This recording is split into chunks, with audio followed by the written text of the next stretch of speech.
শিকড় খাইতাম না রে দোকানি গুটকা খাইতাম না শিকড় খাইতাম না রে দোকানি গুটকা খাইতাম না শিকড় খাইও না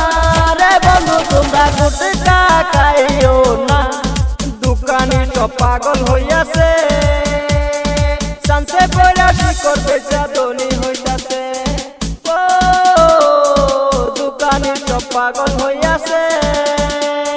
সানসে কইরা শিকড় বেচা ধনী হইতাছে ভাই ধনী হইতাছে শিকড় আমি কেমনে খাইমু পকেটে নাই টাকা 10 টাকার সিগারেট বেচে 12 টাকা শিকড় আমি কেমনে খাইমু হইছে 40 টাকা কামাই করলে দাদা লাগে বুঝে কি ওরা ভাই বুঝে কি ওরা ভাই